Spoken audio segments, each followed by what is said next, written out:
नमस्कार दोस्तों, मैं सुमित गर्ग एक बार आपका पुनः स्वागत करता हूँ। एंड हमारे आज के speaker, our moderator, our team member C S Sachin Sinha जी।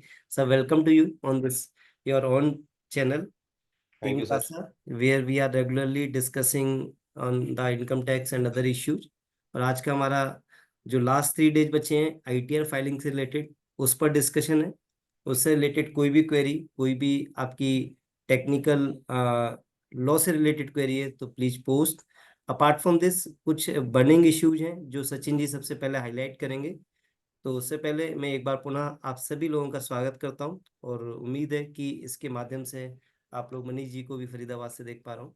सभी लोग कहीं ना कहीं बहुत सारे ऐसे टॉपिक सजेस्ट करते रहते हैं टाइम टू टाइम, जो हमारे सभी के लिए बेनिफिशियल होते हैं।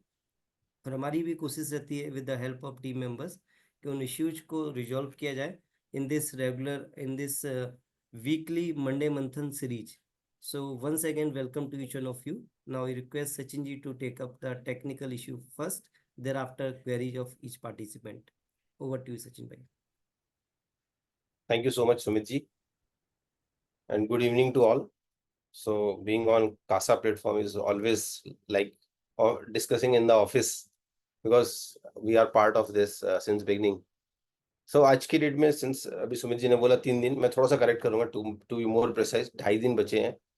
सो अभी 2.5 दिन में हमें सारा रिटर्न्स कंप्लीट करना है. और ऑफ कोर्स मैं ये मान के चलता हूँ कई लोगों के पास बहुत सारे रिटर्न्स होंगे जो अभी पेंडिंग होंगे, क्योंकि जो अभी सबसे ज़्यादा इशू आ रहा है सॉफ्टवेयर में प्रॉब्लम आ रही है और पोर्टल में प्रॉब्लम आ रही है. इसके साथ साथ जो जो इश्यूज हैं जो हम लोग के पास डेली बेसिस पे जो क्वेरीज आ रहे हैं, तो सुमित जी से मैंने डिस्कस किया था कि वो क्वेरीज को हम लोग कैसे एड्रेस कर सकते हैं प्लेटफॉर्म के ऊपर. सबसे ज़्यादा जो क्वेरीज आ रही है, अगर मैं बात करूँ सैलरी, इनकम, हाउस प्रॉपर्टी, तो ठीक है, आप आई टी आर 1 फॉर्म भरते हैं और आई टी आर 1 में आप बेसिक इन्फॉर्मेशन जो जो आई टी आर 1 के रिगार्डिंग है वो डालते हैं. अभी सर कोविड, पोस्ट कोविड हम लोगों ने ये देखा कि मोस्टली पर्सन के पास शेयर ट्रेडिंग का ट्रांजेक्शन आता है. और शेयर ट्रेडिंग ट्रांजेक्शन दिखने में लगता है कि छोटा अमाउंट है, या तो आई एस में अमाउंट कम आ रहा है, लेकिन वो जब जब उसका डाउनलोड करते हैं पूरा डेटा तो क्वांटम बहुत ज़्यादा होता है. मैक्सिमम केसेस में वो जो आप डेटा क्लाइंट से लेकर डाउनलोड करते हैं, जो जो कंपनी दे रही है, और जो आई एस में जो डेटा है, कई बार वो मैच नहीं कर रहे हैं. So you have to take a call कि मुझे कौन सा डेटा को फाइनल करना है. जो मैं इसमें जो हम लोगों ने अप्रोच लिया है, जो डेटा क्लाइंट ने दिया है वही करेक्ट है. आप ए आई एस से अगर वो मिसमैच भी कर रहा है तो भी आप उसी को करेक्ट मान के फाइल कीजिए, क्योंकि वो डेटा भी ऐसे एसएससी ने नहीं प्रिपेयर किया, वो भी कोई थर्ड एजेंसी प्रिपेयर कर रही है. तो एटलीस्ट आप कह सकते हैं कि वो डेटा ऑथेंटिकेटेड डेटा है. सो इसमें ए आई एस में जो वैल्यू है वो भी डिफरेंट आ रहे हैं. ट्रांजैक्शन क्वांटिटी और द वैल्यू वो भी डिफरेंट आ रहे हैं.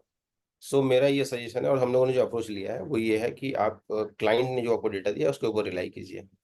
दूसरा, बहुत सारे लोगों का ये भी क्वेरी आ रहा है कि मेरा 26 में क्रेडिट शो कर रहा है, लेकिन वो इनकम मेरा है ही नहीं, तो मुझे वो लेना है या नहीं लेना है. टीडीएस मेरा कटा है, टीडीएस मेरा वो है ही नहीं.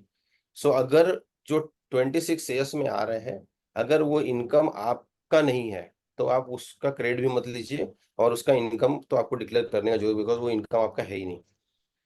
अगर आपका इनकम किसी दूसरे हेड में टीडीएस कट गया है, सो आपका कहना है कि मैं कॉन्ट्रैक्टर हूँ लेकिन मेरा टीडीएस प्रोफेशनल में कट गया है, उससे भी कोई फर्क नहीं पड़ता. जो आपका इनकम है, जो आपके लिए करेक्ट इनकम है, आप उसको डिक्लेयर कीजिए. एक बार कंपेयर जरूर कीजिए, लेकिन ऐसा नहीं है कि आपको 26 में जो डेटा दिया गया है उसी के ऊपर रिलाई करना है. एक क्वेश्चन और आता है कि बाद में नोटिस भी आ सकती है कि दोनों में मिसमैच है. सर, वो नोटिस आ सकती है, बट उसका वो सस्टेन इसलिए नहीं करेगा क्योंकि आपने वो इन्फॉर्मेशन उठाया जो आपके बुक्स ऑफ अकाउंट से मैच कर रहे हैं, जो आपके रिकॉर्ड से मैच कर रहे हैं. आप ये ज़रूर आप कह सकते हैं कि जो 26 ईयर्स में जो इन्फॉर्मेशन है वो करेक्ट नहीं है. हालाँकि ये पहले एक बार आया था कि एएसटीएस में जो इन्फॉर्मेशन है, आप उसको वेरीफ़ाई कर लीजिए, और अगर उसमें कुछ करेक्शन आप चाहते हैं तो आप इन्फॉर्म कर सकते हैं डिपार्टमेंट को. बहुत सारे लोगों ने नहीं किया है इसमें, लेकिन उस अगर वो छूट गया तो उससे कोई फ़र्क नहीं पड़ता, because 26 form AISTS is not statutory data. So अगर डिपार्टमेंट उसके ऊपर रिलाई करता है तो आप उसको चैलेंज कर सकते हैं सब्सिक्वेंटली. ठीक है सर? एक और जो सबसे ज़्यादा क्वेरी आ रही है, 44 एडी, 44 एडीए. पिछले साल हमने 44AB में रिटर्न फाइल किया, बट इस साल उसका टर्नओवर कम हो गया है, तो क्या मैं 44AD ले सकता हूँ? मैंने शेयर्स में डील किया है और मेरा प्रॉफिट है, तो क्या मैं 44AD ले सकता हूँ? So speculative income is also business income, आप उस केस में ले सकते हैं। या पिछले साल आपने 44AB लिया था, इस साल आप 44AD लेना चाहते हैं, क्योंकि आपका टर्नओवर 2 करोड़ से कम है। इस साल के लिए 3 करोड़ है, लेकिन हम लोग स्टैंडर्ड में 2 करोड़ को डिस्कस करेंगे। सो अगर 2 करोड़ से कम है तो आप 44AD ले सकते हैं। एक और क्वेश्चन आया कि पिछले साल मैंने 44, इस पीछे के पिछले साल यानी कि 21-22 में मैंने 44AB लिया था, फॉर नेक्स्ट ईयर में सॉरी 44AD लिया था, और 22-23 में मैं 44AB लिया, क्योंकि मेरा टर्नओवर एक्सीड कर गया। इस साल में मेरा फिर टर्नओवर कम हो गया, तो क्या मैं 44AD ले सकता हूँ? बिल्कुल ले सकते हैं सर, क्योंकि आप जो बाहर हुए हैं, और नॉट बिकॉज कि आपने ऑप्ट आउट किया है, आप कंपलसरी बाहर हो गए, क्योंकि आपका टर्नओवर थ्रेशोल्ड लिमिट को एक्सीड कर गया, तो आप ले सकते हैं। शेयर ट्रेडिंग में अगर आपका प्रॉफिट है, जो आपका स्टेटमेंट आता है, प्रॉफिट एंड लॉस स्टेटमेंट आता है, उसमें जो प्रॉफिट है उसके ऊपर आप रिलाई करते हैं। जो प्रॉफिट आ रहा है दैट इज योर प्रॉफिट, और अगर आपको लगता है कि ये मेरा 6% से कम है और मैं 6% डिक्लेयर करना चाहता हूँ, आप कर सकते हैं। लेकिन जनरली हम लोग एडवाइस करते हैं कि वो उसकी कोई ज़रूरत नहीं है। अगर आपका जो एक्चुअल प्रॉफिट आ रहा है वही डिक्लेयर कीजिए। Do not go for 44AD, क्योंकि 44AD में आपको कोई बेनिफिट नहीं मिलेगा। बुक्स ऑफ अकाउंट्स के मेंटेनेंस से आप बच जाएँगे। जो आपको वैसे भी कवर नहीं कर रहा है, आपके पास ऑलरेडी जो स्टेटमेंट आई है आपके आपके एजेंसी से, वो उसको सपोर्ट कर रहा है। उसमें सारा डिटेल है जो एक परचेज़ सेल्स ट्रांज़ैक्शन के लिए सफिशिएंट है। तो असेसिंग ऑफिसर को असेसमेंट करने के लिए जितना इन्फॉर्मेशन चाहिए, वो इन्फॉर्मेशन ऑलरेडी उस स्टेटमेंट में अवेलेबल है। इसीलिए अगर आप बुक्स ऑफ अकाउंट्स नहीं भी मेंटेन करते हैं, तो आपका कोई रिक्वायरमेंट भी नहीं है, और आप लोअर प्रॉफिट डिक्लेयर कीजिए। अगर आप पहले से 44AD में हैं और इस बार भी आप 44AD में रहना चाहते हैं, तो आप कर सकते हैं। पहले आप 44AB में नहीं थे, फर्स्ट ईयर ऑफ बिज़नेस है, 44AD लेना चाहते हैं, ले सकते हैं। पहले कमी ध्यान रखना है कि जो कमीशन इनकम है, वो अगर आपके पास है, तो आप 44AD के लिए एलिजिबल नहीं है। 44AE का इनकम है, तो एनीवे आप 44AD के लिए एलिजिबल नहीं हैं, और 44AD इंडिविजुअल एचयूएफ और पार्टनरशिप फर्म के लिए अवेलेबल है। सो ये बेसिक इन्फॉर्मेशन है पार्ट 44AD के लिए।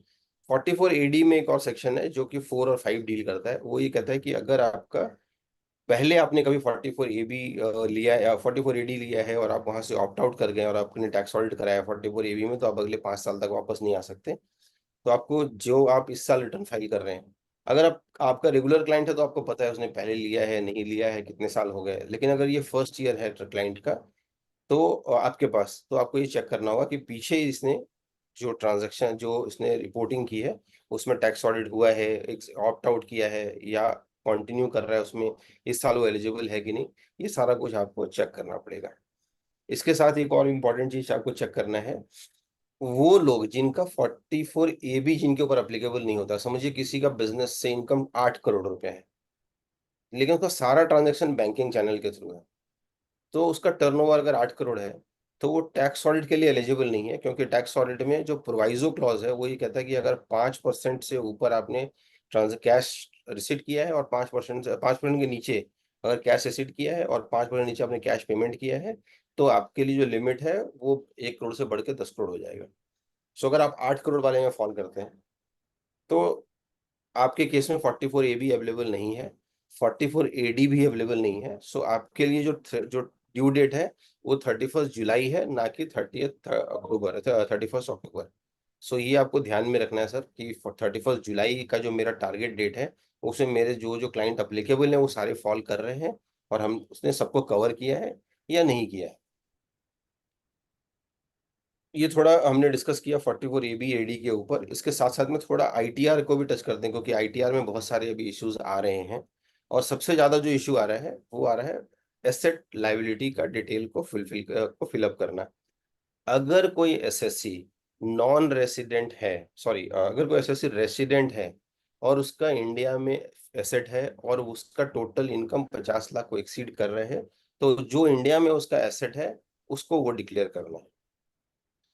अगर कोई एसएससी जिसका इंडिया के जो यहाँ का रेसिडेंट है और उसका इंडिया के बाहर भी इनकम है, बाहर भी बाहर भी उसका एसेट है, तो उस केस में उसका चाहे इनकम उसका कुछ भी हो, 50 लाख का थ्रेशोल्ड सिर्फ डोमेस्टिक एसेट के लिए। अगर उसका एसेट इंडिया के बाहर है, तो उसको वो एसेट अपने आईटीआर में रिपोर्ट करना है। सो ये बहुत इंपॉर्टेंट है, क्योंकि फॉरेन एसेट का डिक्लेरेशन ऐसे अगर आप मिस कर जाते हैं, तो आपके ऊपर जो पेनल्टी है वो ब्लैक मनी एक्ट में 10 लाख रुपए की पेनल्टी आती है उसमें। सो आप अपने क्लाइंट को बता सकते हैं कि इन्फॉर्मेशन मुझे पूरा चाहिए। आप लोग के पास भी सर बहुत सारे केसेस ऐसे होंगे जहाँ पे आपका क्लाइंट जो इंडिया में काम कर रहा है, उसकी सैलरी भी इंडिया में मिल रही है, लेकिन उसकी जो पेरेंट कंपनी है वो इंडिया के बाहर है, और वो पेरेंट कंपनी ने उनको ईसॉप दिया हुआ है। और अगर ईसॉप दिया है, तो वो बाहर ही है, उसके पास बाहर की कंपनी लिस्टेड है उसकी कंपनी, इसका मतलब कि जो उसका एसेट है वो बाहर है। उस केस में आपको वो भी रिपोर्ट करना है। अगर आपका बाहर टीडीएस कटा हुआ है और आप अभी आपको रिफंड नहीं मिला है, तो वो आपका रिकवरेबल अमाउंट है, वो भी आपका एसेट है। अगर आपका कोई अमाउंट बाहर खड़ा नहीं है, आप किसी बैंक में सिग्नेटरी थे, जब आप बाहर रहते थे तो आप किसी बैंक में सिग्नेटरी थे, उस केस में भी आपको रिपोर्ट करना है कि मैं किसी एक्स बैंक में सिग्नेटरी हूँ। अगर आप पहले बाहर जॉब करते थे, अब आप वापस आ गए इंडिया में, लेकिन आपका एक बैंक अकाउंट वहाँ खुला था जो आज भी चल रहा है और उसमें एक नॉमिनल बैलेंस मेंटेन हो रहा है, वो भी आपको रिपोर्ट करना है कि उसमें कितना बैलेंस मेंटेन हो रहा है। सो ये सब जो एसेट हैं, आपको वो सारे रिपोर्ट करने हैं, और एसेट का प्रॉपर क्लासिफिकेशन दिया हुआ है कि किस कैटेगरी में जाएगा, वो रिपोर्ट करने हैं। वर्चुअल डिजिटल एसेट अगर आपके क्लाइंट ने बाहर, क्योंकि इंडिया में उतना अलाउ नहीं है, हम लोग उसको करेंसी में कंसिडर नहीं करते, लेकिन इंडिया के बाहर ये करेंसी में भी कन्वर्ट होता है, तो उस केस में उसको रिपोर्ट करना है कि मेरा वो एसेट है। बहुत सारे लोग ऐसे हैं जो बाहर जाते हैं, वहाँ पे $1 कंपनी भी खुलती है, वो बाहर गए, $1 कंपनी खोली, इंडिया में आ गए। अब $1 कंपनी का रिकॉर्ड आपके पास होगा भी नहीं, क्योंकि उसने अपने जब वहाँ गया होगा तो उसने वहाँ से $1 पे कर दिया, या उसे कंसल्टेंट ने पे कर दिया और अपने बिल में ले लिया। सो आपको सर आपको मैसेज मुझे मिल गया है ना। मैं वो अरेंज कराता हूँ उसको आज, तो अभी अभी मैं बोलता हूँ आप मेरे को ऑनलाइन तो निकाल आप के मेरे ना। को खाली इतना बता दो उसकी कहीं से yes Sachin ji please continue, मैंने म्यूट कर दिया। ओके। यस। सो बाहर अगर कोई भी एसेट है, तो आपको ये देखना है कि मुझे वो पूरा डिक्लेयर करना है। अब एक क्वेश्चन और आता है कि जब मैं डिक्लेयर करूंगा, तो मैं वैल्यू कौन सा लूंगा, करंट वैल्यू लूंगा या जिस डेट को मैंने एक्वायर किया था उस एसेट को, वो वैल्यू लूंगा। सो आपको एक्विजिशन डेट का जो वैल्यू है वो लेना है। उसके बाद एक आता है, क्या उससे आपका कोई इनकम है बाहर, आपको एक क्लाइंट से पूछना पड़ेगा क्या आपका कोई एसेट है जो बाहर आपका जो इनकम आ रहा है, वो भी उसमें डालना है कि आपका कोई इनकम उससे है कि नहीं है। और अगर वो कोई इनकम है, तो क्या वो इंडिया में टोटल इनकम का पार्ट बना है या नहीं बना है। ये सारे इंपॉर्टेंट पार्ट हैं। एक और इशू आएगा इसमें, कि अगर कोई, हमने जैसे भी डिस्कस किया कि कोई रेसिडेंट है जो कि जिसका बाहर एसेट है, ऐसे भी पर्सन होंगे जो बाहर के सिटीजन होंगे, इंडिया है, इंडिया में रेसिडेंट बन गए, इंडिया में रेसिडेंट बन गए, और लेकिन उनका एसेट बाहर ही है। उस केस में आपको ये देखना होगा, क्योंकि वो सिटीजन ऑफ इंडिया कभी नहीं था, तो उस केस में अगर सिटीजन ऑफ इंडिया नहीं है, तो भी उसका रिपोर्ट करने का रिक्वायरमेंट नहीं है। सो आपको ये कंसाइजली अगर मैं इसको एक बार रीट्रेट करूं, कोई भी रेसिडेंट जो इंडिया में है और उसका इनकम 50 लाख से ऊपर है, तो इंडिया एसेट को डिक्लेयर करना है। कोई भी रेसिडेंट जिसका एसेट इंडिया के बाहर है, इरेस्पेक्टिव ऑफ 50 लाख, उसको पूरा एसेट को डिक्लेयर करना है। कोई भी citizen of outside India India में रेसिडेंट बन जाता है, तो उसको एसेट बाहर का डिक्लेयर नहीं करना है। कोई भी पर्सन जो रेसिडेंट बन जाता है, लेकिन वो नॉट ऑर्डिनरी रेसिडेंट रहता है, उसको भी इंडिया के बाहर का एसेट को डिक्लेयर नहीं करना है। अब आते हैं सर, कि जो बैलेंस है एसेट के केस में, वो कौन से डेट का लेना है। अगर मेरे पास शेयर्स या सिक्योरिटीज है, तो वो कौन से डेट का लेना है। अगर आप देखेंगे तो सारे केसेस में 31 दिसंबर का वो मांग रहे हैं, ना कि 31 मार्च का। तो हमें, जब हम लोग इसको फाइल कर रहे हैं, तो हमें ये ध्यान रखना है कि हमें 31 दिसंबर का डिटेल फाइल करना है, ना कि 31 मार्च का। एक और क्वेश्चन आएगा कि जो मेरे बाहर एसेट है, उसको मुझे फॉरेन करेंसी में डिक्लेयर करना है या इंडियन करेंसी में डिक्लेयर करना है। सो ऑफ कोर्स इंडियन करेंसी में डिक्लेयर करना है। अगर मैं इंडियन करेंसी में डिक्लेयर करूंगा, तो बाहर के एसेट को मैं किस डेट और किस रेट पे कन्वर्ट करूंगा। इसके लिए रूल 115 बिल्कुल क्लियर है, जो ये कहता है कि अदर देन जो क्लॉज 1 में डिस्कस किया गया है, उसके अलावा कोई एसेट है तो वो last date of the financial year का उस डेट का जो रेट होगा TT buying, State Bank of India TT buying rate, उसके ऊपर आपको कैलकुलेट करना है। सो आपको उस रेट पे कन्वर्ट करना होगा, कन्वर्जन के बाद आपको वहाँ वैल्यू डालना है। एक और क्वेश्चन बहुत इंपॉर्टेंट आता है, मुझे पीक बैलेंस भी लिखना है बैंक में, मेरा पीक बैलेंस क्या था। सो समझ लीजिए कि या मेरा जो शेयर्स है मेरे पास, समझिए अगर मेरा गूगल का शेयर है तो उसका पीक प्राइस क्या था, मुझे वो भी डालना है। सो अगर मैंने जब लिया था तो $100 का प्राइस था, और जब वो $100 का ही रहा, लेकिन करेंसी रेट में चेंज होने के कारण वो पहले 80 रुपीज का था, अभी वो 83 रुपीज का होगा, तो पीक बैलेंस 83 हो गया। सो ऐसा नहीं है, पीक बैलेंस उसका हिस्टोरिक, जो वहां के अगर वैल्यू में कोई चेंज आता है तो उसके हिसाब से इसको चेंज कर यहाँ पे रिपोर्ट करेंगे। लेकिन करेंसी में चेंज होने के कारण उसका पीक बैलेंस में चेंज होना is not the correct interpretation. So currency में अगर कोई चेंज होता है तो वो जैसे रिपोर्ट हम लोग करते हैं कर रहे हैं कि हमारा क्लोजिंग डेट में क्या वैल्यू है वो लेंगे। लेकिन अगर 31 जो पीक बैलेंस के लिए अगर शेयर का वैल्यू एक्चुअली में चेंज हो गया तो उस डेट में उस डेट का जो एक्सचेंज रेट होगा उससे कन्वर्ट कर देंगे। सर मैं 5-7 मिनट का टाइम लूंगा, उसके बाद मैं सारे क्वेश्चंस कवर कर लूंगा। सो इसके अलावे जो और इनकी इंपॉर्टेंट चीज आता है कि बाहर मेरा टीडीएस कट गया है तो मैं यहाँ पे उसका क्रेडिट कैसे लूंगा।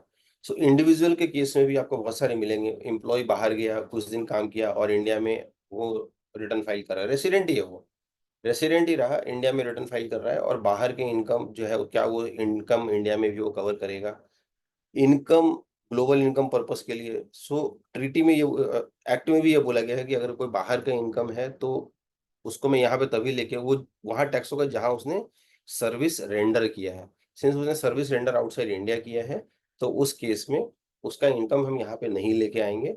सो टोटल जो सैलरी का इनकम है, जितना दिन उसने यहाँ पे काम किया उसका सैलरी यहाँ, जो बाहर काम किया उसका सैलरी बाहर टैक्सेबल होगा। अब दूसरा सिचुएशन आएगा कि अगर ऐसा है तो जो मेरा टीडीएस बाहर कटा है उसका मैं क्या करूंगा। सो सर डोमेस्टिक लॉ में जितना आपका टीडीएस कटा है, लोकली इंडिया में जितना टीडीएस कटा है वो टीडीएस आप क्लेम कर लीजिए, अपने फॉर्म 26 ईयर्स में शो कर रहा होगा, आप आईटीआर में क्लेम कर लीजिए। जो टीडीएस आपका बाहर कट गया उसके लिए आपको बाहर रिटर्न फाइल करना होगा और वहां आपको रिफंड मिलेगा। तो सिंपल कॉन्सेप्ट है, क्योंकि सैलरी के केस में आपको अप्लीकेबल वही टैक्स होगा जहां वो अराइज हुआ है, जहां आपने सर्विस रेंडर किया है। इसके अलावे अगर कोई दूसरा केस है तो आप इंडिया में उसका इनकम को भी लेके आएंगे, उसको ग्रॉसिंग अप करेंगे, grossing up in the sense कि क्रेडिट मेथड है या डिडक्शन मेथड है, आपको वो ट्रीटी में जाके देखना होगा। अगर क्रेडिट मेथड है तो आपने टोटल कैलकुलेट किया, टैक्स का रेट निकाला, जो बाहर मैंने पे किया उसको यहाँ पे क्रेडिट क्लेम कर लिया। अगर आपने एक्सेस पे किया हुआ बाहर तो इंडिया में आपको रिफंड नहीं मिलेगा। अगर आपने कम बाहर पे किया हुआ है तो इंडिया में आपको उसको एडिशनल टैक्स पे करना पड़ेगा। सो इन एनी केस आपको रिफंड नहीं मिलेगा।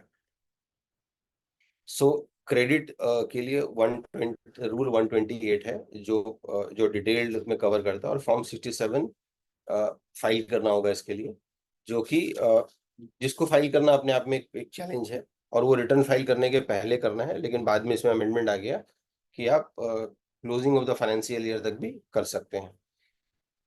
लेकिन अगर आप रिटर्न फाइलिंग के पहले करते हैं तो आपको एक क्लैरिटी मिल जाएगी कि मैं जितना क्लेम कर रहा हूँ अपने आईटीआर में वो मेरा मैच कर रहा है या नहीं कर रहा है।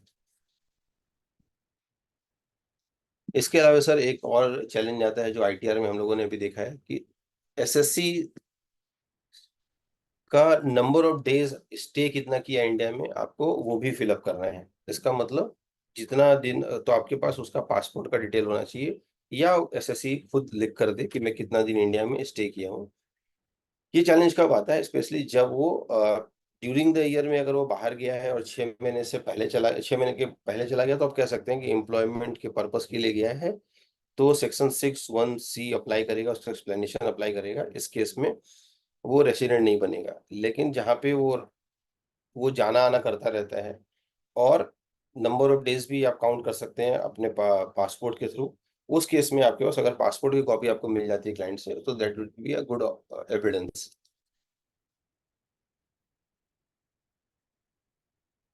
अगर आप ऑप्ट इन ऑप्ट आउट के लिए तो क्लैरिटी है ही, क्योंकि ये जो न्यू रिजीम है ये ऐसा नहीं है कि फर्स्ट टाइम है, ऑलरेडी आपके पास पहले भी था।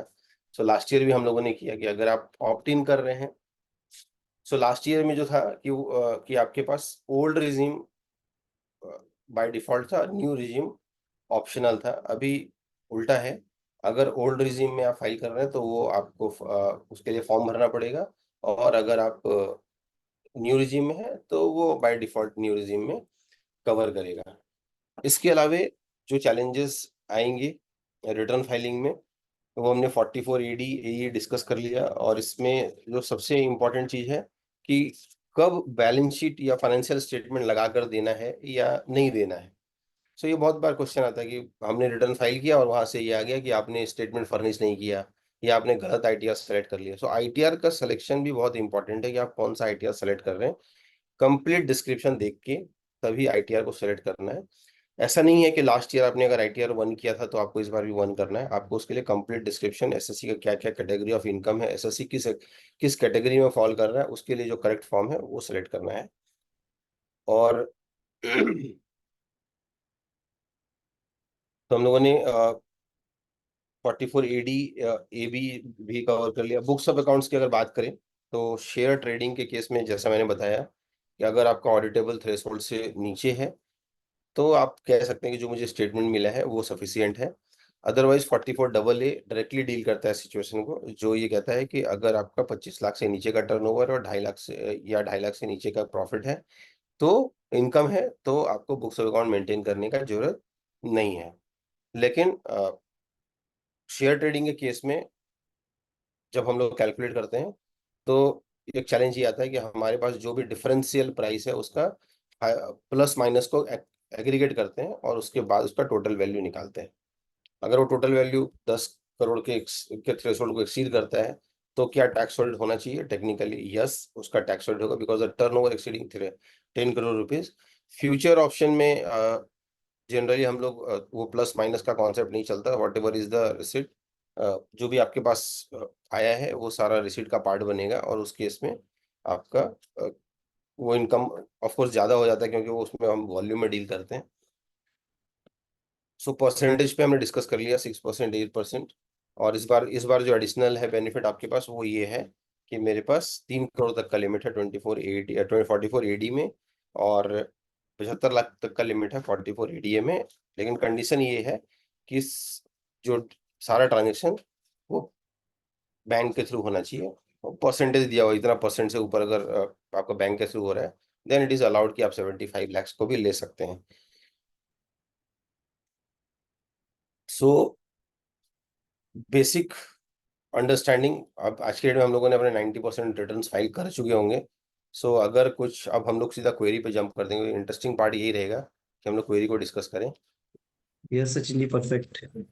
एंड आपने राइटली जो बर्निंग इश्यूज थे वो कवर कर लिए। अब हमारा एक बार क्वेरीज में देख लेते हैं चैट बॉक्स में। Sachin ji, you will take up yes sir, मैं ले रहा हूँ, हाँ ले रहा हूँ। So starting from. Director finance sir. हाँ yes, Ashwin Thakkar. So a small query: in case of deemed to be let out property, ITR 2 shows interest on housing loan deduction capped at 2 lakh. Balance carried forward. Is it fine? So if it is deemed to be let out, then तो आपका ये understanding ठीक है। 2 लाख का जो limit है आप उसमें डालिए, बैलेंस को आप कैरी फॉरवर्ड कर सकते हैं, लेकिन आपको जब भी मिलेगा वो 2 लाख तक का ही मिलेगा। सचिन जी, अनम्यूट अलाउड कर दूं सो हाँ डेट हाँ बिल्कुल सर, बिल्कुल बिल्कुल बिल्कुल अगर कोई इश्यूज होगा देन डेफिनेटली वी कैन। बिल्कुल सर। एंड उससे पहले एक क्वेरी थी, रह गई थी। एनीवे, ठक्कर साहब please repost your query and आप कंटिन्यू करें सचिन जी। रंजीत सर ने डाला है, shares purchase out of borrowed amount, whether interest will be added to cost of shares at the time of calculation of LTCG. So अगर मैं long term capital gain calculate करता हूँ तो ये कहता है कि आपने जो भी कॉस्ट इनकर किया है एसेट को एक्वायर करने के लिए, आपका वो सारा कॉस्ट है। So cost of acquisition, cost of improvement. अब इशू ये है कि आपने जो इंटरेस्ट पे किया तो पीरियडिकली किया होगा सर, एक साल में तो किया नहीं होगा। सो आपको ईयर ऑन ईयर आपको उसका इंडेक्सेशन देखना पड़ेगा, और कितने साल आपने होल्ड किया दैट यू नो। सो उसके बेसिस पे आप कर सकते हैं। सो कॉस्ट की अगर मैं बात करूं तो इंटरेस्ट जो भी आपने इन कॉस्ट इनकर किया उस एसेट को लाने के लिए, that is also part of cost of acquisition. और cost of improvement. Income received, Pankaj sir ने क्वेश्चन किया, income received by SSC under section 194C and very small income of less than 3000 and TDS deducted on the same, no other income. ITR 1 filed by taking the same under IFOS 139 received suggestions, re-upload form ITR 3. Okay. So sir, whether this 194C जो आपका 194C में TDS कटा है, ये business के कारण है या ये किस नेचर का है? अगर ये बिजनेस नेचर का, quantum is not important sir. ITR में ये बोलता है if the assessee is carrying on business तो आपको ये ITR फाइल करना है, if this is not carrying on other than business income तो आपको ये ITR फाइल करना है। क्वांटिटी कितना है इनकम का वो बाद में डिस्कस करता है। सो अगर आपका 3000 का भी इनकम हुआ है जो कि बिजनेस इनकम है तो आपको बिजनेस के लिए जो ITR है वो फाइल करना पड़ेगा। अभी मैं यही चीज हाईलाइट कर रहा था। सो हम लोग प्रीडोमिनेंटली ये देखते हैं कि सैलरीड एम्प्लॉई है तो उसका एम्प्लॉय का सैलरी समझिए 50-60 लाख है, तो हमारे पास वो केस सैलरी के कैटेगरी में है। लेकिन जब आप उसमें अंदर जाएंगे तो पता चलेगा उसने शेयर ट्रेडिंग किया हुआ है और उससे उसको 15-20 लाख का प्रॉफिट हुआ या 10 लाख का ही ट्रांजैक्शन उसने किया, तो इसका मतलब वो बिजनेस इनकम में चला गया अगर वो ट्रेडिंग में कवर हो रहा है तो उसके लिए डिफरेंट ITR फाइल करना पड़ेगा। इसका मतलब वो बिजनेस कर रहा है। ये अगर सुमित भाई को याद हो हम लोगों ने कोविड के टाइम पे भी ये डिस्कशन किया था कि बहुत सारे गवर्नमेंट एम्प्लॉय हैं जो कि शेयर ट्रेडिंग कर रहे हैं और उनका ये बिजनेस इनकम में आ रहा है, जबकि उनका जो अपॉइंटमेंट है, गवर्नमेंट का रेगुलेशन है कि सैलरीड एम्प्लॉय गवर्नमेंट का can not carry on business, yes can not carry on business, फिर भी लोग कर रहे हैं और इनकम में डिक्लेयर कर रहे हैं। तो ये भी एक इशू आ सकता है subsequently other than tax issue कि आप वायलेशन कर रहे हैं जो आपका अपॉइंटमेंट का रेगुलेशन है उसको। लेकिन ये हम लोगों ने कोविड के टाइम पे डिस्कस किया था। लेकिन ITR में ऑफ कोर्स आपको करेक्ट ITR सेलेक्ट करना है if income is there.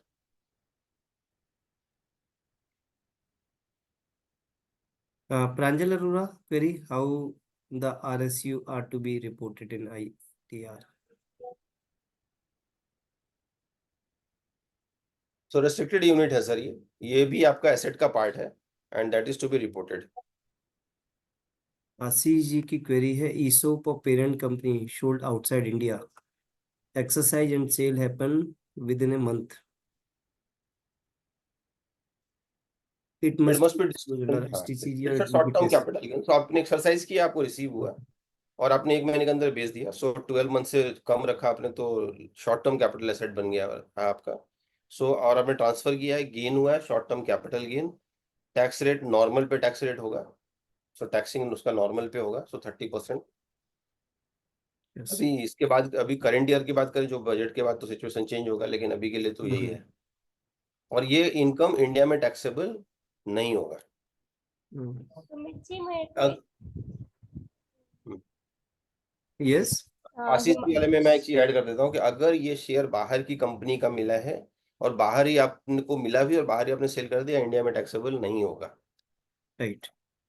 Yes, sir. Next. Sumit ji मुझे एक क्वेरी है ESOP की। हिमानी जी लेते हैं, बताइए, बोलिए प्लीज। सचिन जी आपने एक बताया था कि RSU रिपोर्ट होता है FA में,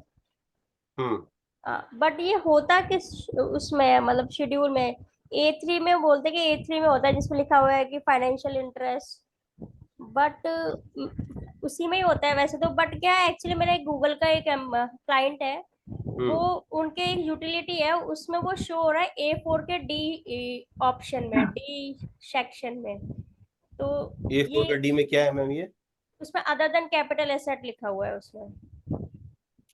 नहीं, RSU is also capital asset.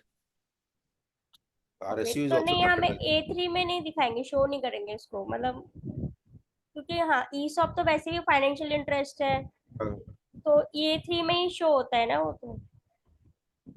सो वो कैटेगरी कौन सा है वो आपको एक बार देखना पड़ेगा कि कौन से कैटेगरी में दिखा रहे हैं। बट वहां पे जैसा मैंने बताया कि एसेट का डिस्क्रिप्शन दिया हुआ है, चाहे वो फाइनेंशियल इंटरेस्ट हो, मूवेबल प्रॉपर्टी, एनुअल प्रॉपर्टी, और एक अदर का ऑप्शन आ रहा होगा। तो बेटर ये जो एग्जैक्टली क्लासिफाइबल है उसको तो आप क्लासीफाई कर दीजिए। कोई ऐसा एसेट है जो क्लासीफाई आप नहीं कर पा रहे हैं उसको आप अदर्स में लेके जाइए। जैसे कि मैंने बताया, समझिए बाहर TDS कटा, रिफंड होना है आपको, आपका वो एसेट है, तो वो इनमें किसमें दिखेगा? कई लोग उसको फाइनेंशियल इंटरेस्ट में दिखा देते हैं, बट मेरा ये एडवाइस है उसको आप अदर एसेट में दिखाइए, that is better option. But RSU is financial interest, so I think आपको उसके अकॉर्डिंगली क्लासीफाई करना चाहिए। एग्जैक्ट नंबर मुझे अभी आप बोलेंगे तो मुझे ध्यान में नहीं है कि वो कौन से नंबर पे जाएगा। सचिन सर, जी पंकज जी। सर जो हम RSU रिपोर्टिंग की बात कर रहे हैं इसके अंदर हम्म, प्रॉब्लम क्या आती है, जब हम पार्ट 3 में उसको रिपोर्टिंग की बात करते हैं तो वो कहता है हाईएस्ट वैल्यू या peak value of the year डालनी है, राइट? Yes sir. बट कोई भी क्लाइंट अगर RSU का आपको समरी या कोई भी रिपोर्ट निकालता है, it is N hmm, ESOPs और आपको वहाँ मार्केट का रेट पता ही नहीं लगता, इट Yeah, मींस ना तो हाईएस्ट प्राइस पता है हमें, हम्म, तो वो शेड्यूल ऑलवेज इनकम्प्लीट है, even for hmm, SSC also, even for ESOPs। Hmm, in that case उन ESOPs को क्या करें, क्योंकि बिना वैल्यू डालेंगे तो भी गलत है, हम्म। नहीं डालेंगे तो भी गलत है, और डालने के लिए वैल्यू नहीं है हमारे पास एग्जैक्टली क्या है उसकी। जी तो कोई बात नहीं सर, उसमें जिस वैल्यू जो वैल्यू आपका ईयर के ओपनिंग में था, हम्म। वो पीक वैल्यू में आप वही वैल्यू ले लीजिए। जो ईयर ओपनिंग का था, मतलब कोई भी एक वैल्यू जो ईयर हाँ, ओपनिंग में है या जिस जो रेट में ईयर के उसको मिला है ओपनिंग वही में डालते था हैं, वही फिर वैल्यू कुछ और कोई लीजिए। ऑप्शन नहीं अगर है हमारे आपने, पास मार्केट रेट का। यस सर, यस सर, अगर हमें ड्यूरिंग द ईयर में आपको मिला है तो जिस वैल्यू पे मिला है, एक तो आप वो वैल्यू डालेंगे मेरा कितने में एक्विजिशन हुआ, और अगर और आपको पीक वैल्यू ड्यूरिंग द कितना गया तो आप उस वही वैल्यू डालेंगे तो भी चलेगा। एंड सर एक सचिन वो जी। फर्स्ट वाली query, sorry to ask once again, वो फर्स्ट वाली क्वेरी जो हम्म, मैंने ऊपर पूछी है 194C में TDS कटा हुआ है बहुत छोटे अमाउंट पे, अच्छा ओनली 3000। हाँ, the person is a student only, उसने कंपनी को ऐसे एक आर्टिकल लिख के दिया और उसने उस आर्टिकल पे उसको 3000 रुपए दे दिए, 30 रुपए का TDS काट, हम्म, और कोई इनकम नहीं है स्टूडेंट की। हम्म, अब वही take it as ITR 1 IFRS में डाला और कोई इनकम है नहीं स्टूडेंट की। But hmm. देन आल्सो 139 के डिफेक्टिव नोटिस आ रहे हैं स्टेटिंग कि आप वो दूसरी जगह ले रहे हो, तो मेरा क्वेश्चन यही था इन सच तो केसेस। कोई इशू नहीं है सर, आप इसको आप चेंज मत कीजिए। 139 में रिप्लाई करने का टाइम होता है 15 डेज का। हाँ वो आप मैंने कर दिया है, मैंने दोबारा री अपलोड भी कर दिया, बट हाँ, मेरा उसमें क्वेश्चन आप यही है कि लिखिए कई कि और क्लाइंट मेरा, में ऐसे सिनेरियो आ रहे हैं। यस, उसमें आप जो एग्जैक्ट पोजीशन है कि हम्म, मेरा ये आर्टिकल लिखने का पैसा, that is not my business, ठीक दैट है, इज नॉट माय बिजनेस, तो आप वो डाल सकते हैं। ठीक है sir, thank you. Sachin ji. जी सर, जी sir, sir. Yes Ashish Ashish ji, Ashish yes ये हाँ जी हाँ आशीष जी। जी। सर अच्छा, वो ईसॉप्स के रिगार्डिंग ही पूछ रहा था मैं। जैसे अभी मैंने ईसॉप की जो क्वेरी की थी कि जो इंडिया की कंपनी में काम कर रहा है एसएससी, और उसकी पेरेंट कंपनी का जो ईसॉप उसे फॉरेन कंपनी में मिला, हम्म, तो ये क्या करते हैं कि वो, क्योंकि इनके पास एक्सरसाइज करने के लिए पैसा नहीं होता, तो ये वहीं किसी कंपनी से जैसे अंडर राइटर होता है उसने फाइनेंस किया, सेम डे एक्सरसाइज हुआ, उसी ने फाइनेंस कर दिया, फिर उसी ने सेल करके जो मार्जिन अमाउंट आया हम्म, अपना चार्ज करके सपोज वो हमारे एसएससी के अकाउंट बैंक में भेज दिया। हम्म। तो एक्सरसाइज और सेल हो गया विद इन मंथ, तो शॉर्ट टर्म हो गया sir, that is no issue. तो करंट ईयर में हमने उसे 30% में टैक्स कर दिया, लेकिन अभी आपने जब एंड में बोला ना सर कि आगे से ये टैक्स नहीं होगा या इंडिया में टैक्स नहीं होगा, सर उसके बारे में एक बार बताएंगे सर क्या? सर मैं बता देता हूँ, क्योंकि कैपिटल गेन के केस में क्या है, सेक्शन 9 है, सेक्शन जी 9(1)(1), वो बोलता है कि income accrue arises directly or indirectly through or from through the transfer of capital assets situated in India। ये कैपिटल महेश एसेट, जी please mute yourself, Mahesh ji please, otherwise we have to close. Yes Sachin ji please. तो ये जो capital asset है ये India में situated नहीं है, इंडिया जी के बाहर है, बाहर की कंपनी में लिस्टेड है, बाहर की कंपनी का शेयर है वहीं लिस्टेड है, आपने जी। बेच दिया, शॉर्ट टर्म कैपिटल गेन हुआ, इंडिया में टैक्सेबल नहीं होगा। सर ये असेसमेंट 24-25 में भी टैक्सेबल नहीं होगा, तो वहीं रिटर्न भरनी पड़ेगी हमें? हाँ, अच्छा, हाँ लेकिन इंडिया गेन, में जो, हाँ जी हाँ, हाँ जी, लेकिन इंडिया में जो पैसा आया फिर उसका उसको कैसे शो करेंगे हम? आप उसको उसको ITR में दिखाने का आपको जरूरत नहीं है, क्योंकि अगर आप दिखाना चाहते हैं तो आप उसमें, लेकिन आप उसमें दिखाएंगे क्या, क्योंकि आपका तो वो आइटम इंडिया में टैक्सेबल होगा ही नहीं। अच्छा वो आपका वो ट्रीटी ट्रीटी का आपको बेनिफिट मिलेगा, आप चाहें तो उसमें सेक्शन 1990 का जो बेनिफिट 90 का जो बेनिफिट मिलता है आप उसमें डाल सकते हैं, वो ट्रीटी का बेनिफिट मिल रहा है। जी जी। और ट्रीटी का बेनिफिट में, ट्रीटी में भी लिखा हुआ है कि कैपिटल एसेट वहीं टैक्स होगा जहां वो सिचुएटेड है। ठीक है सर, ठीक है, thank you sir. Thank you. Sachin sir, Sachin sir एक क्वेरी इसी पे दोबारा पूछ रहे हो छोटी सी। पंकज जी एक मिनट रुकिए प्लीज, अभी ना ऑलरेडी कई सारी क्वेरी लाइन में, हम्म, प्लीज प्लीज। हर्षित सर ने बोला है sir, means the foreign issue of reporting share quantity on 31 December 2023 to be taken, closing rate 31 March 2023 rupees इतना टू बी टेकन। नहीं नहीं सर, 31 दिसंबर का जो वैल्यू है वो लेना है, 31 दिसंबर का जो रेट है वो लेना है, सेम डेट का रेट लेना है सर। सो अगर रेट आप करंट डेट का लेंगे तो नहीं चलेगा, 31 दिसंबर का क्या वैल्यू है वो आपको रिपोर्ट करना है। सचिन जी एक बार रिटर्न क्वेरी पूरी ले लीजिए, देन वी विल हाँ वो अलाउ। ले लेते हैं सर, हाँ। Sir taxation of VDA how to source, और वीडीए के लिए सेपरेट आपने देखा होगा सेक्शन, इसके लिए अगर डोमेस्टिकली ट्रांजैक्शन हुआ है तो सेपरेट सेक्शन 115 के अंदर इन्होंने कोई सेक्शन ऐड किया था, वो सेक्शन में आपको टैक्सेबल होगा 20% के रेट पे फ्लैट, कोई डिडक्शन नहीं मिलेगा। और आईटीआर के अंदर में आप कौन सा आईटीआर फाइल कर रहे हैं उसके ऊपर डिपेंड करता है। अगर मैं आईटीआर 2 की बात करूं तो इसमें भी वीडीए के लिए सेपरेट प्रोविजन है। सो अगर मैं आईटीआर 2 की बात करूं तो शेड्यूल वीडीए, इस तरह आईटीआर 3 में भी शेड्यूल वीडीए है, तो आप वहां पे उसको डिस्क्लोज कर सकते हैं।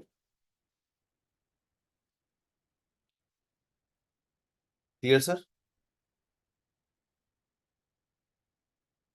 One of the okay, one SSC is working in India of MNC in USA. He got ESOP and RSU on which tax has been paid in India as per requisite.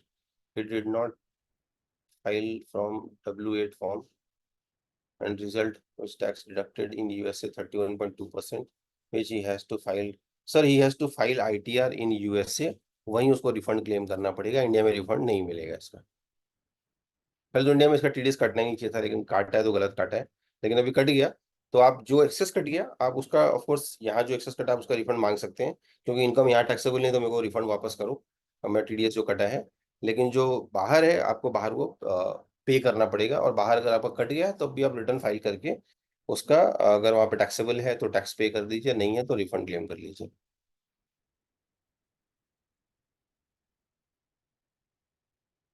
Okay, how to file foreign asset schedule. Sir foreign asset schedule आपके ITR में है, और मेरे ख्याल से ये 2-3 में इसका ब्रेकअप दिया हुआ है, मूवेबल प्रॉपर्टी, अदर एसेट करके आपको उसमें कैटेगरिकली फाइल करना है। आपका एसेट का डिटेल क्या है, आपने उसको कब एक्वायर किया था, कितने में एक्वायर किया था, सब आईएनआर में लिखना है आपको सर। कितने में एक्वायर किया था, क्या आपको उससे कोई इनकम जनरेट हो रहा है, जो इनकम जनरेट हो रहा है क्या आपने उसको इंडिया इनकम में कवर किया है, ये सारा कुछ आपको फिलअप करना है। FA schedule if quantity and value is to be given as on 31st December and forex rate on 31st March. Which March sir? 23? नहीं सर, तो वो 31 दिसंबर का ही देना है। जिस डेट का एसेट का वैल्यू ले रहे हैं उसी डेट का एसेट का INR में कन्वर्जन रेट भी लेना है। Where to show income from Airbnb? So Airbnb generally falls under the business income. So if it is business income, आपका business income का पार्ट बनेगा। अगर आपका मॉडल क्या वो डिपेंड करता है, आपका P2P मॉडल है या P&A मॉडल है, so principal to agent model है। अगर P2P मॉडल है तो आपका बिजनेस है, P&A मॉडल है तब भी वो आपका बिजनेस ही है, क्योंकि आप एजेंट का commission is also fall under business. Small activity, small service provided by student to some company. Okay, ये मेरा तो पंकज सर का है, हमने आंसर कर दिया इसको। Can we file futures and option under 44AD?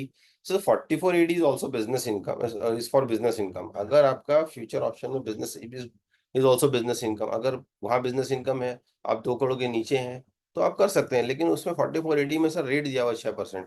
अगर आपको 6% का मार्जिन से ऊपर निकला है, 6% निकला है, तो आप डिक्लेयर कीजिए। अगर 6% से कम है और आप कम डिक्लेयर करना चाहते हैं तो आप अगेन ऑडिट में फॉल करेंगे। अगर आपका 2 करोड़ से ऊपर है, अभी 3 करोड़ हो गया, अगर 3 करोड़ से ऊपर है तो आप वैसे भी उससे बाहर हो जाएंगे। 44AB में आप डायरेक्टली फॉल नहीं करते, क्योंकि वहां पे 10 करोड़ का थ्रेशोल्ड दिया हुआ है, और चूंकि आपने फ्यूचर ऑप्शन में डील किया है तो आपने थॉरली 100% बैंकिंग चैनल के थ्रू ही हुआ है। प्रिया सिंगल मैम ने बोला है please take queries as per chat message. Okay, thank you ma'am. Kunal sir का है for ESOP outside India company, parent company at the time of vesting मुझे कम वैल्यू पर मिला, उसकी tax liability at the time of sale. So sir India में कैसे होता है, सेक्शन 17(1) में आपका परक्विजिट की बात करता है, और उसमें जब आप जाएंगे तो आई थिंक 4 है जो जो ये बोलता है कि आपका जब आपने एक्सरसाइज किया ऑप्शन, आपने एक्सरसाइज किया, सो अलॉटमेंट जब आपको हुआ वो टैक्सिंग इवेंट होता है। सो आपने जब जब आपने एक्सरसाइज किया और जब आपको अलॉटमेंट हुआ, तो अलॉटमेंट इज द टाइम, उस डेट का वैल्यू टेस्ट करना है। अगर उस डेट में जो वैल्यू है मार्केट वैल्यू उससे आपको कम पे मिला है तो डिफरेंस इज योर परक्विजिट, तो परक्विजिट में चला जाएगा और वो सैलरी के अंदर में टैक्स होगा। At the time of sale, अगर जब आप समझिए आप बाद में सेल कर रहे हैं, if it is long term capital asset, आप उसको बाद में सेल कर रहे हैं, तो जितने पे आपने खरीदा था, जिस डेट को आपने खरीदा था लिया था उसका जो फेयर मार्केट वैल्यू था उस डेट का, वो आपका कॉस्ट ऑफ एक्विजिशन बनेगा, क्योंकि आपने ऑलरेडी उसके ऊपर टैक्स पे किया हुआ है। सो कॉस्ट ऑफ एक्विजिशन बनेगा, और उस कॉस्ट ऑफ एक्विजिशन को आप माइनस करेंगे तो कैपिटल गेन निकलेगा। ये हमने कवर कर लिया RSU ESOP।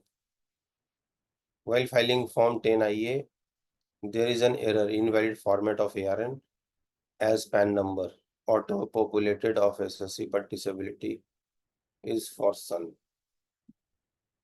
No, sir. 10IA.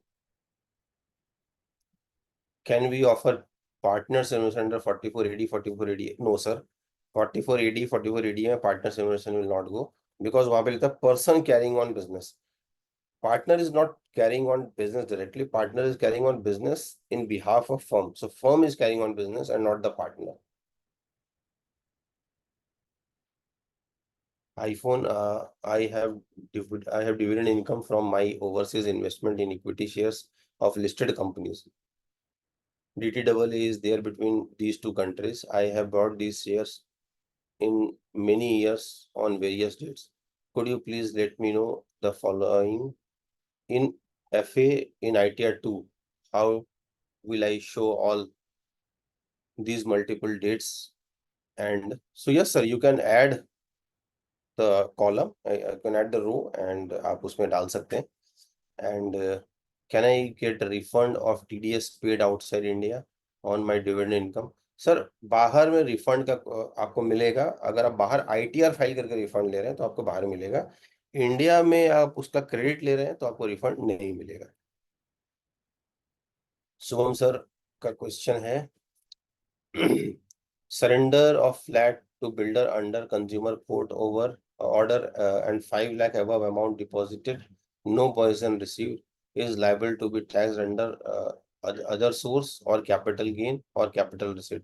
It is capital gain income because you have आपने अपना प्रॉपर्टी खरीदने का या प्रॉपर्टी लेने का जो राइट था वो आपने रिलिंक्विश कर दिया। सो प्रॉपर्टी लेने का राइट इमूवेबल प्रॉपर्टी नहीं है, बट प्रॉपर्टी लेने का right is also a property, so that is capital, that is a capital asset, hence it will fall under the head capital gain. वो indexation नहीं होगा, क्योंकि इंडेक्सेशन के लिए आपके पास आप उसका लॉन्ग टर्म शॉर्ट टर्म वो आप टेस्ट कर लीजिए अगर वो कवर करता है। अदरवाइज जो आपको मिला है ये कॉस्ट ऑफ, ये आपका कंसिडरेशन है जो आपका जितने आपने लिया था या आपने जो बिल्डर को पे किया उसको माइनस कीजिए और उसके बेसिस पे आप अपना कैलकुलेट कर सकते हैं। I have been NRI for many years and my status now is that of a resident. Okay. So what sir? Resident अगर आपका status है तो आप resident का return file कीजिए। Sir, my query was for ESOP outside India. per person job India में कर रहा है ESOP query. Okay. So अगर पर्सन इंडिया में जॉब कर रहा है और उसको बाहर की कंपनी ने बाहर ही ESOP दे दिया, तब भी वो इनकम इंडिया में टैक्सेबल होगा परक्विजिट के केस में, सैलरी के केस में, क्योंकि वो सर्विस रेंडर इंडिया से कर रहा है। लेकिन अगर वो बाहर उसको सेल कर देता है तो वो कैपिटल गेन बाहर ही होगा, इंडिया में नहीं होगा। Ashish Sharma sir, what is correct way to report future and option in P&L account in ITR 3, whether total F&O sale by value or turnover to be shown? That is, turnover is 1.10 lakhs, sale value is 2.50 crore, okay, and loss is 22,000। Don't know sir क्योंकि जो mathematics है आपका वो match नहीं कर रहा है, but anyway मैं इस पे चलता हूँ कि आपका लॉस है 22 lakhs का। सो आप इसको रिपोर्ट कीजिए अगर आपने जितना परचेज किया है, और जो जो आपका लॉस है उसका बाद जो डिफरेंशियल आ रहा है, एज्यूमिंग कि आपके सारे कॉस्ट लग गए उसमें, तो आपको कॉस्ट ऑफ सेल्स में आ जाएगा आपका। सो टोटल कॉस्ट का पार्ट बनेगा और उसको आप लेके जा सकते हैं, बट ये एक बार मैथमेटिक्स थोड़ा चेक कर लीजिएगा सर, शायद टाइपो एरर है इसमें। सो परवेश सर ने बोला है, in a seminar of MNC the tax consultant advise that RSU are receive free they need not be shown in schedule of foreign asset. Sir even तो आपको फ्री में मिला, सो एज्यूमिंग आपको कोई बोनस शेयर है, आपको बोनस शेयर मिलता है कोई कंपनी का, सो शेयर का आपको पे नहीं करना पड़ता, लेकिन वो एसेट तो है, तो इसको रिपोर्ट तो करना होगा। So my idea is this, I don't know which जो है जिन्होंने भी विद ड्यू रिगार्ड जिन्होंने भी बोला है, नेचुरली उस समय का जो फैक्ट उनके सामने प्रेजेंट किया गया होगा उसके हिसाब से उन्होंने आंसर किया होगा। लेकिन जो जो मेरा अंडरस्टैंडिंग है, अगर मुझे कोई चीज बोनस में मिल रहा है, अगर मैंने उसे नहीं भी पे किया, but it is an asset और a capital asset, so I have to mention it as a capital asset. मेरे लिए उसका वैल्यू 0 होगा, क्योंकि मैंने मेरा कॉस्ट ऑफ एक्विजिशन 0 हो जाएगा। in surrender case, no indexation of 5 lakh is taxable at flat 20% period of holding is more than 3 years. So if there is cost of acquisition, so I think आपके case में cost of acquisition शायद नहीं होगा, या जो आपने payment किया होगा उसके बेसिस पर आपको मिल रहा है, तो आप cost of acquisition को काउंट कर सकते हैं। समझिए मैंने कोई बिल्डिंग खरीदने के लिए 5 लाख अभी दिया है, लेकिन वो बिल्डर ने कंप्लीट नहीं किया, और मुझे वो मेरे पास राइट है अभी लेने का, लेकिन वो बिल्डर ने कंप्लीट नहीं किया। बाद में कोर्ट ने बोला ओके आप इनको 10 लाख दो, खत्म करो।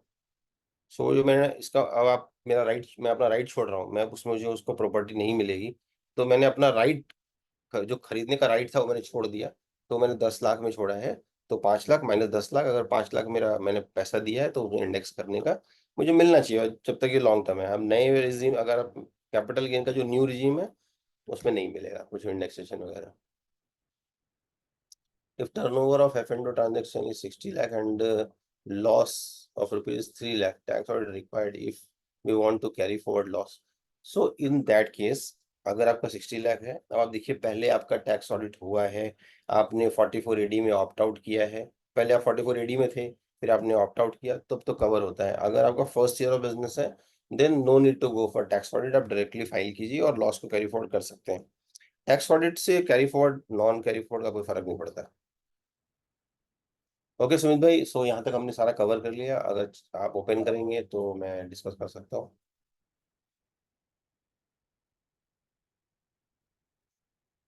एनी क्वेरी, आप अनम्यूट करके क्वेश्चन पूछ सकते हैं। अभी अपने पास है अराउंड 7 मिनट्स वी हैव, सो अगर कोई क्वेश्चन हो तो मैं ले सकता हूँ।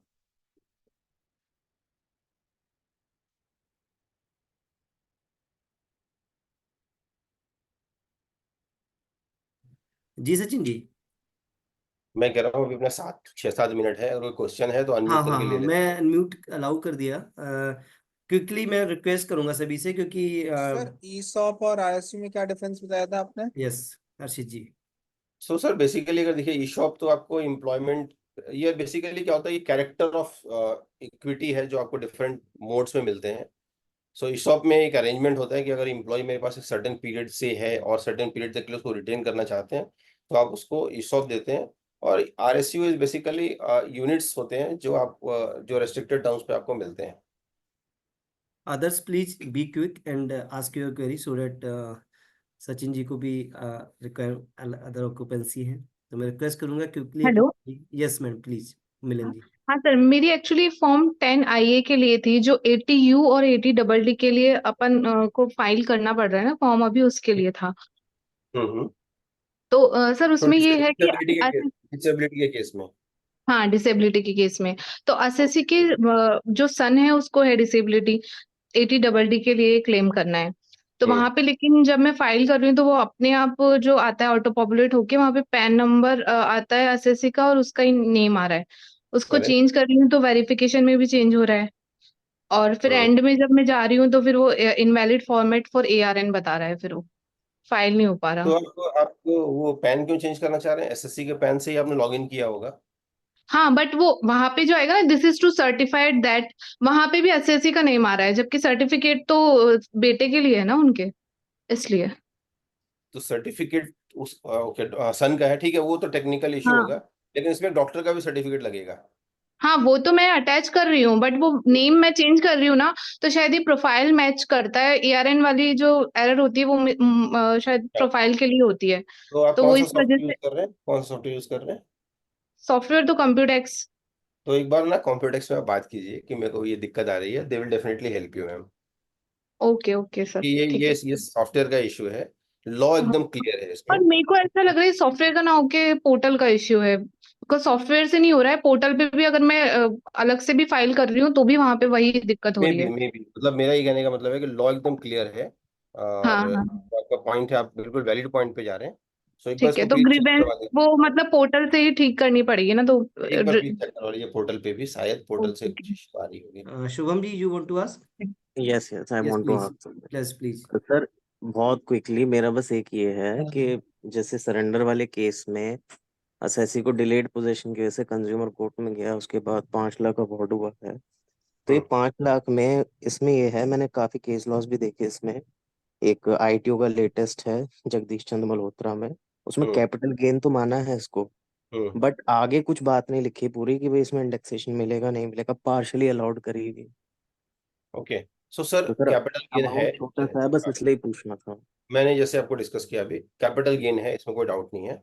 अगर कैपिटल एसेट आपका लॉन्ग टर्म है शॉर्ट टर्म है, वो आपको देखना है, ठीक है। लॉन्ग टर्म सो आपके पास अभी आपके पास क्या है, अगर इमूवेबल प्रॉपर्टी है तो 24 महीने का टाइम है, शेयर्स हैं तो 12 महीने का टाइम है, और अदर्स के लिए 36 महीने का टाइम है। अगर आप उसको सेटिस्फाई करते हैं कि लॉन्ग टर्म कैपिटल एसेट है, तो इंडेक्सेशन का बेनिफिट आपको मिल जाएगा।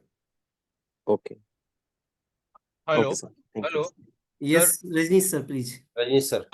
सर अभी जो क्वेरी थी ना इनकी, जो डिसेबिलिटी सर्टिफिकेट वाली थी, हम्म। उसमें this is to certify that तो पेशेंट का ही नाम आता है।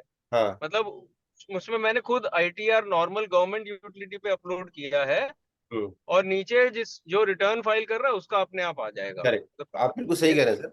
मैम का भी, हिमानी मैम का भी वही कहना है, लेकिन वहां पे जब वो चाह रही हैं डालने के लिए, तो वो पेशेंट का नाम नहीं लेके उन एसएससी का नाम ले रहा है। हाँ, तो गरिमा सर जी। वो जो यस सॉफ्टवेयर है यहाँ तो उसकी प्रॉब्लम हो। हाँ, मैं वही बता रहा हूँ सर। ठीक है Garima ji, please unmute and ask your query quickly, better रहेगा। अदर देन गरिमा कोई और, क्योंकि we have last Sachin sir. Yes जी पंकज सर। जी प्लीज। हाँ, सचिन सर एक छोटी सी क्वेरी है। एक क्लाइंट है, उसकी एक प्रॉपर्टी थी, ठीक है, वो उसने रेंट पे दे रखी है, ठीक है। जो उसका टेनेंट है उसने उसको रेंट देना बंद करा, and they move into the court. 5 साल कोर्ट केस चला, एंड जब आज कोर्ट केस रिजॉल्व हुआ, by the court order rent के अंदर 20 लाख रुपए और पेनल्टी में another 15 lakh rupees, 35 lakh rupees उस क्लाइंट को रिसीव हो रहे। अब उस क्लाइंट पे अगर मैं ईयरली इनकम लेता हूँ तो turn out to be 8 to 9 lakh rupees.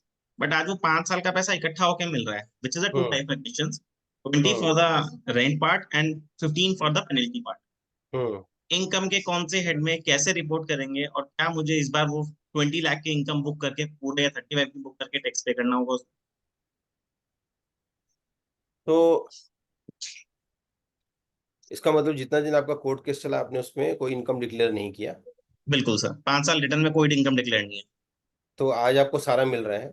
सो बिल्कुल रेंटल के केस में क्या होता है सर, अक्रूअल बेसिस पे टैक्स होता है रेंट आपका, चूंकि अक्रू तो पहले हुआ नहीं क्योंकि आपका मैटर कोर्ट में था, तो आज राइट। जब आपको रिसीव हुआ तब इस साल में सारा टैक्स होगा।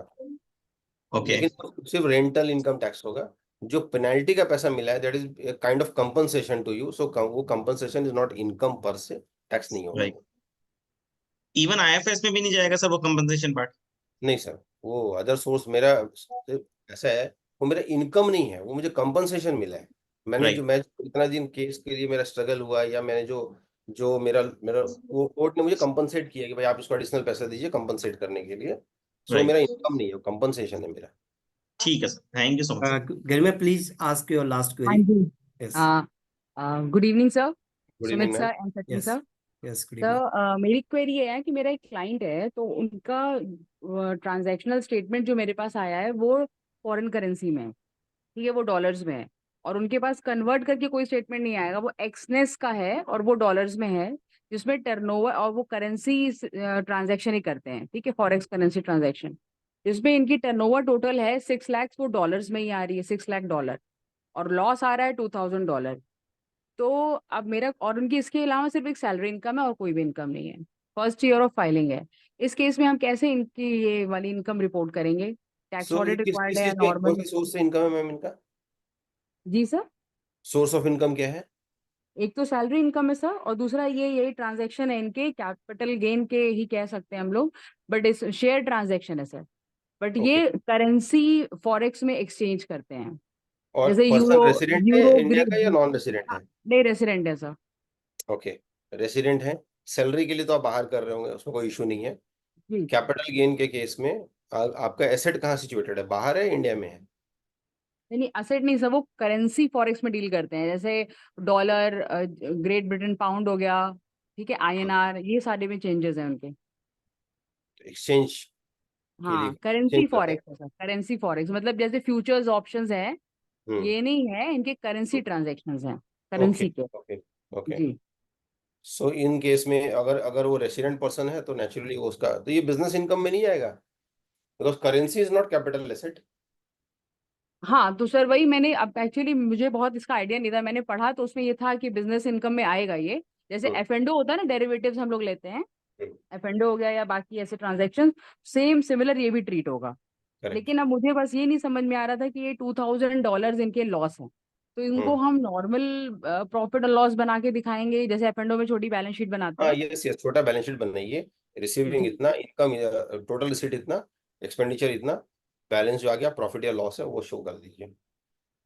अच्छा, इसमें टैक्स ऑडिट या और कुछ रिपोर्टिंग की जरूरत तो नहीं डिपेंड सर? करता है कि अगर if it is more than 10 crore then of course tax audit would be applicable.